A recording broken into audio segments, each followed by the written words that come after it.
नमस्कार दोस्तों, आज की क्लास में हम पढ़ेंगे घन वाद्य यंत्र। घन वाद्य यंत्र क्या होते हैं? ऐसे यंत्र होते हैं जो किसी धातु से निर्मित होते हैं और जिनके ऊपर चोट करने से या आघात करने से ध्वनियों की उत्पत्ति होती है, उन्हें कहते हैं घन वाद्य यंत्र।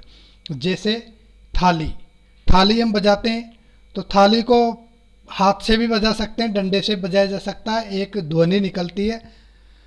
इसके अलावा खड़ताल, मंजीरे, रमझोल, घुंघरू, खड़ताल, रमझोल, घुंघरू, टिकोरी, थाली, झांझ, श्रीमंडल, मंजीरे, चिमटा, ये सभी क्या है? घन वाद्य यंत्र है, किसी धातु से निर्मित है। वे वाद्य यंत्र जो किसी धातु से निर्मित होते हैं और जिनसे ध्वनि की उत्पत्ति चोट करने या आघात करने से होती है, उन्हें कहते हैं घन वाद्य यंत्र। तो आज की क्लास में हम घन वाद्य यंत्र के ऊपर चर्चा करने वाले हैं। एक गरासियो की लेजिम भी है। चलिए पढ़ते हैं। खड़ताल खड़ताल ऐसा वाद्य यंत्र है, आपके सामने जो चित्र में आपको दिखाई दे रहा है, यह है खड़ताल। ये एक लकड़ी का बना है, लकड़ी की आकृति, लकड़ी से बना हुआ है। इसके अंदर बीच में ये गोल गोल से एक लोहे की पत्तियां लगी हुई है। ये लोहे की पत्ती है, ये लोहे की पत्ती, ये लोहे की पत्ती, इस प्रकार से पत्तियां लगी हुई होती है। और यह बी अक्षर की आकृति से मिलता जुलता है। ये देखिए आप, बी शेप में, बी इस प्रकार से बनता है। इसी प्रकार का ये वाद्य यंत्र है। यदि हम इसे सीधा करेंगे तो इसी आकृति का निर्माण होता है। लकड़ी का बना होता है, लोहे की पत्तियां लगी होती है, बी अक्षर की तरह दिखाई देता है और गैर नृत्य करते समय इसे बजाया जाता है। तो ये है खड़ताल। अगला है झांझ। झांझ वाद्य यंत्र जो कि मजीरे की तरह होता है। यह आपको जो दिखाई दे रहा है, ये मजीरे से थोड़ा सा बड़ा है और आर्केस्ट्रा प्रोग्राम वाले जो गायक कलाकार हैं, उनके साथ में जो मंडली आती है ढोल बाजे बजाने वाली, वो इस झांझ को भी बजाते हैं।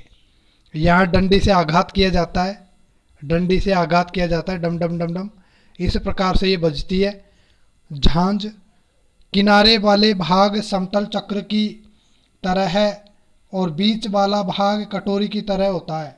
ये तो समतल है और ये कटोरी की तरह है। इस प्रकार का ये झांझ होता है।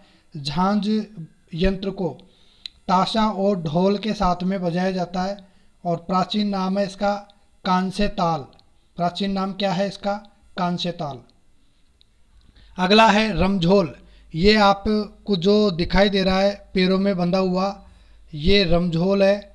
चमड़े की पट्टी के ऊपर घुंघरू बांधे जाते हैं अनेक सारे, ये इसे कहते हैं रमझोल। यह चमड़े की पट्टी पर पैरों में, चमड़े की पट्टी का बना होता है, पैरों में घुंघरू बांधे जाते हैं और पैरों में से बांधा जाता है। इस पट्टी पर घुंघरू बंधे होते हैं और नृत्य करते समय इस रमझोल को पैरों में बांधा जाता है। अगला है श्रीमंडल। जो आपको ये लाइट जैसा दिखाई दे रहा है, लाइट नहीं है, ये श्रीमंडल वाद्य यंत्र है। इसको बोलते हैं घंटी बाजा। इसका उपनाम क्या है? घंटी बाजा है।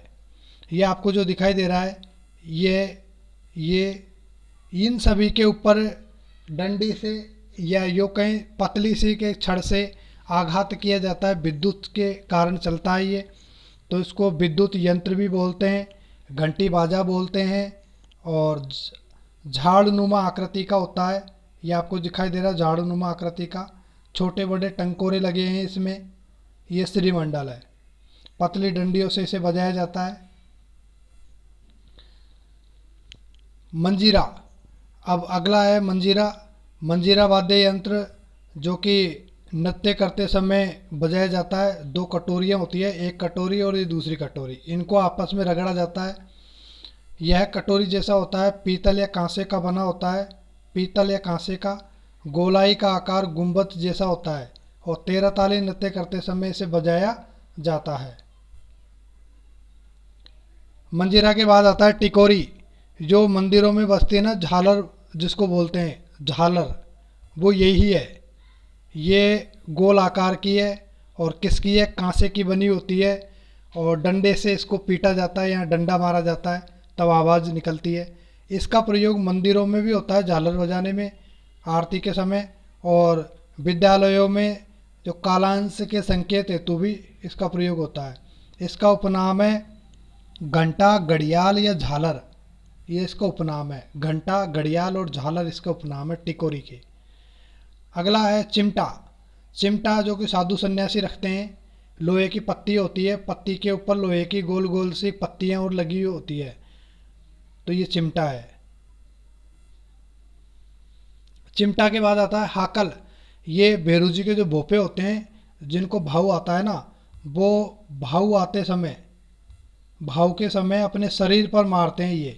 ये आप दिखाई दे रहा पीठ पर, ये क्या है? हाकल है। हाकल, ये हाकल है। इस प्रकार की होती है ये छड़, ये गोल सा कड़ा, और कड़े के अंदर यहाँ पर ये जंजीर से एक लट बंधी हुई होती है।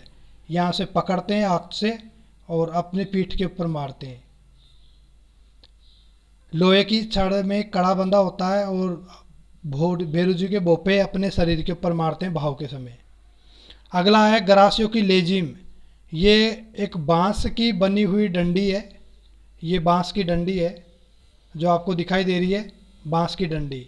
इसके अंदर ये लोहे की पत्तियां लगी हुई है, लोहे की पत्तियां, ये है गरासियों की लेजिम।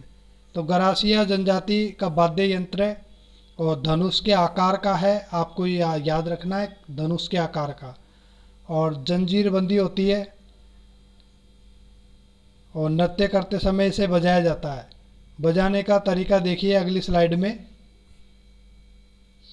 ये देखिए, ये गरासियों की लेजिम है, वर्तमान में इस प्रकार की आ रही है ये, और डंडा है, डंडे पर ये ऐसे लोहे की क्या जंजीर सी बंधी हुई है, डंडे के ऊपर लोहे की जंजीर बंधी हुई है। ये गरासियों की लेजिम है, ये गरासियों की लेजिम है। और ये नाचते समय ये दो महिलाएं जो दिखाई दे रही है आपको, ये लेजिम ही बजा रही है, लेजिम को ही बजा रही है, हिलाती है ऐसे तभी बजती है, आवाज़ करती है, गरासियों की लेजिम। और अंतिम है थाली। थाली पुत्र के जन्म पर बजाई जाती है। ये आप पर्व के समय और अन्य प्रथाओं के समय बजाई जाने वाली ये वाद्य यंत्र थाली। पुत्र के जन्म पर बजाई जाती है थाली और पुत्री के जन्म पर बजाया जाता है छाजला। तो यहाँ आज की क्लास में पीडीएफ समाप्त हुई। तो साथियों, हमने 4 क्लासों में राजस्थान के लोक वाद्य यंत्रों के बारे में चर्चा की है और बहुत ही रोचक तरीके से ये स्लाइड तैयार की गई। तो आशा है कि आपको पसंद आई होगी। इसी प्रकार से चैनल पर बने रहें और वीडियो को लाइक करें, चैनल को सब्सक्राइब करें और ज़्यादा से ज़्यादा लोगों तक शेयर करें ताकि उन्हें भी लाभ मिल सके। Thank you.